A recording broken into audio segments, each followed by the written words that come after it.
लोग अक्सर ये कंप्लेन करते हैं कि ये जो पैसा है वो हमारे पास टिकता ही नहीं है और सब कुछ खर्च हो जाता है। इसका जवाब जानने के लिए हम आज से 2500 साल पीछे चलते हैं, दुनिया के सबसे अमीर शहर बेबीलोन में। बेबीलोन अपने टाइम का सबसे अमीर शहर था और उस टाइम पर भी लोगों के पास जो पैसों को लेकर इतना ज्ञान था जितना लोगों को शायद आज भी नहीं है। बेबीलोन में एक बंसीर नाम का एक व्यक्ति रहता था। वो घोड़ों के रथ बनाने का काम करता था। एक दिन वो बहुत ही उदास बैठा हुआ था, तभी उसका दोस्त जिसका नाम कोबी था वह उसके पास आता है और उससे बोलता है कि क्या हुआ मेरे भाई, लगता है आज तुम्हारे पास खूब पैसा है, तभी तो बड़े आराम से बैठे हो, कोई काम वाम क्यों नहीं कर रहे हो, थोड़े बहुत सिक्के मुझे भी दे दो। तभी बंसीर उससे बोलता है कि मेरे पास अगर 2 सिक्के भी होते तो वो मेरी जिंदगी भर की दौलत होती और मैं तुम्हें तो बिल्कुल भी नहीं देता। तभी कोबी बोलता है कि क्या हुआ तुम्हारे पास एक भी सिक्का नहीं है क्या, तो देवता फिर बेटे क्यों हो, काम वाम क्यों नहीं करते। तभी बंसीर बोलता है कि हम इतना काम करते हैं, इतनी मेहनत करते हैं, लेकिन कभी भी हमारे पास पैसे होते क्यों नहीं है, हमारा पर्स हमेशा खाली क्यों रहता है। इस पर कोबी बोलता है कि बात तो तुम्हारी सही है, हम दुनिया के सबसे अमीर शहर बेबीलोन में रहते हैं, फिर भी हमारे पास फूटी कोड़ी नहीं है। और एक है हमारा दोस्त अरकद, उसे लोग बेबीलोन का सबसे अमीर आदमी मानते हैं, उसके पास इतना पैसा कैसे है। इस पर बंसीर बोलता है कि क्यों ना हम अरकद से ही जाकर पूछे कि उसके खजाने का राज क्या है, वो इतना अमीर कैसे बना। तो वो दोनों अरकद से मिलने चले जाते हैं और उसके घर जाकर वो अरकद से बोलते हैं कि अरकद तुम बहुत लकी हो, आज तुम्हारे पास इतना सारा पैसा है, जबकि हम मुश्किल से 2 वक्त की रोटी कमा पाते हैं। तुम अच्छा खाना खाते हो, एक आलीशान महल में रहते हो, इतने महंगे महंगे कपड़े पहनते हो, तब भी तुम्हारी दौलत कम नहीं होती, जबकि हम इन चीजों के बारे में सोच भी नहीं सकते हैं। और एक टाइम था अरकद जब हम एक जैसे ही थे,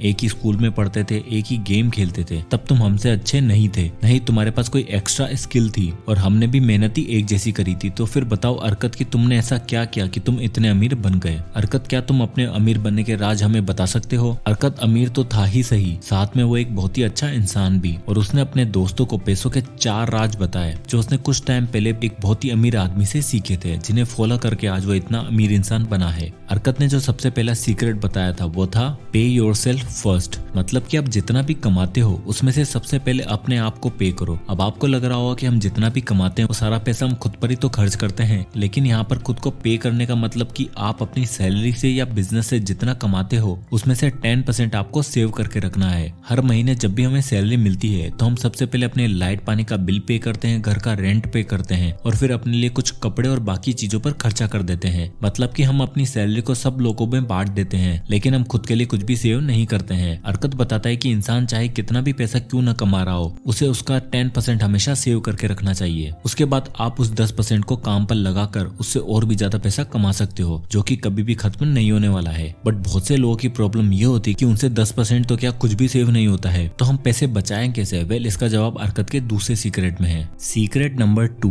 कंट्रोल योर एक्सपेंसेस। आप बहुत से लोगों को देखोगे कि वह हर कुछ महीने में अपना स्मार्टफोन चेंज कर देते हैं। इससे उन्हें लगता है कि वो लेटेस्ट मोबाइल और टेक्नोलॉजी का यूज कर रहे हैं, पर जब बात आती है सेविंग्स की तो सेविंग के नाम पर उनके पास कुछ भी नहीं होता है। उल्टा उन्होंने अपना फोन और बाकी सारी चीजें लोन पर ले रखी होती हैं। इसलिए हमें अपनी नीड्स और वांट्स के बीच का फर्क पता होना चाहिए। आपके घर के नॉर्मल खर्चे जैसे लाइट पानी का बिल, आपके खाने पीने की चीजें, ये सब आपकी नीड्स है जिन्हें आपको हर हालत में पूरा करना ही है। लेकिन उसके अलावा जैसे नए नए ब्रांडेड कपड़े, नए लेटेस्ट मोबाइल, ये सब आपकी इच्छाएं हैं जिन पर आपका कंट्रोल होना जरूरी है, क्योंकि हर इंसान जितना कमाता है उतना खर्च कर देता है। जैसे जैसे लोगों की सैलरी इंक्रीज होती है वैसे वैसे उनके खर्चे भी इंक्रीज होने लग जाते हैं। इसलिए यह 10% सेव करना तो दूर की बात है, उन्हें वो चीजें लोन पर लेनी पड़ती है। इसलिए हमें हमारे एक्सपेंसेस कम करने चाहिए। हम जितना कमाते हैं उससे हमारे खर्चे हमेशा कम होने चाहिए, और उसके लिए आप बजट बना सकते हो जिससे आपको पता रहेगा कि हमें किन चीजों पर खर्चा करना है और किन चीजों पर नहीं, और इस तरह आप अपनी स्पेंडिंग पर कंट्रोल रख सकते हो। फिर अरकत ने अपने दोस्तों को तीसरा सीक्रेट बताया, मल्टीप्लाई योर इनकम। अरकत अपने दोस्तों से बोलता है कि जब तुम अपनी इनकम से 10% सेव करना सीख जाओगे और अपने खर्चों को भी कम करने लग जाओगे, तब आपको इन बचाए हुए पैसों को काम पर लगाना है,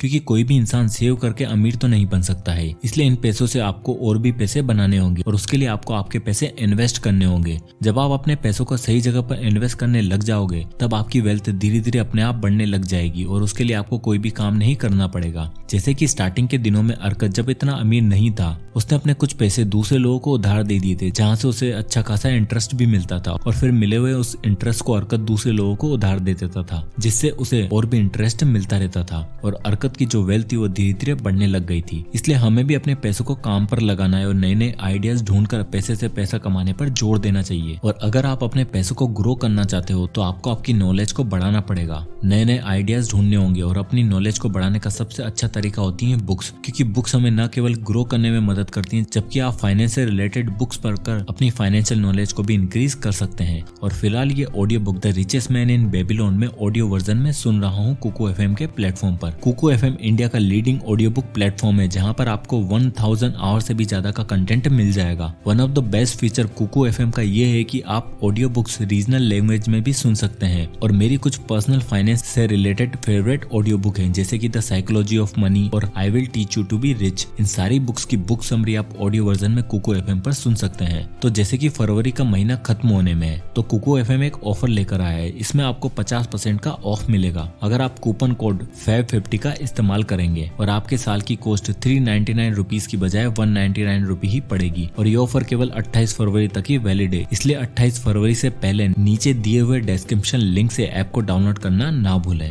फिर अरकत ने अपने दोस्तों को 4th सीक्रेट बताया, जो था प्रोटेक्ट योर कैपिटल। बेबीलोन शहर कई सालों तक इसलिए अमीर बना रहा क्योंकि उसने अपने पूरे शहरों को बड़ी बड़ी दीवारों से प्रोटेक्ट किया हुआ था। उसी तरह अरकत कहता है कि इन्वेस्टमेंट का सबसे पहला रूल है अपने प्रिंसिपल अमाउंट की सेफ्टी। अरकत बोलता है कि अगर आपने जहाँ पर अपने पैसे इन्वेस्ट कर रखे हैं और वहाँ पर आपका प्रिंसिपल अमाउंट भी डूबने का खतरा है, तो आपको ऐसी जगह पर इन्वेस्ट नहीं करना चाहिए, क्योंकि जहाँ पर आपको हाई रिस्क में हाई प्रॉफिट दिख रहा होता है वो आपके लिए हाई लॉस में भी कन्वर्ट हो सकता है, और आपके लालच के कारण आपका सारा पैसा डूब सकता है। इसलिए हमें लालच में आकर अपना पैसा ऐसी जगह पर इन्वेस्ट नहीं करना है जहाँ पर उसके डूब जाने का खतरा हो, नहीं तो आप जल्दी अमीर बनने के चक्कर में जो आपकी सेविंग्स थी वो भी सारी खत्म हो सकती है। अरकत बोलता है कि मेरा पहला इन्वेस्टमेंट मुझे बहुत नुकसान देकर गया था, क्योंकि मैंने एक ईंट बनाने वाले को, जो कि दूसरे देशों में ट्रेवल करता था, उसे अपना पैसा ज्वेलरी खरीदने के लिए दे दिया था, और मुझे लगता था कि वो दूर देश जाकर ज्वेलरी लेकर आए और उसे हम यहाँ पर बेचकर खूब पैसा कमाएंगे। बट मैंने इतनी समझदारी नहीं दिखाई कि एक ईंट बनाने वाला ज्वेलरी के बारे में क्या ही जानता होगा, और मैंने अपने सारे पैसे गवा दिए। इसलिए हमें उन्हीं लोगों को अपने पैसे इन्वेस्ट करने के लिए देने हैं जो उस फील्ड को अच्छे से जानते हो, क्योंकि अगर आप एक इंजीनियर को सर्जरी करने को बोलोगे तो उसका अंजाम आपको पता ही है कि क्या होने वाला है। इसलिए हमें हमारे कैपिटल की सेफ्टी रखना बहुत ही जरूरी है। और जब अरकत बूढ़ा हो गया था तो उसने एक दिन अपने बेटे नौमसिर को अपने पास बुलाया और कहा कि देखो, अब मैं बूढ़ा हो गया हूँ,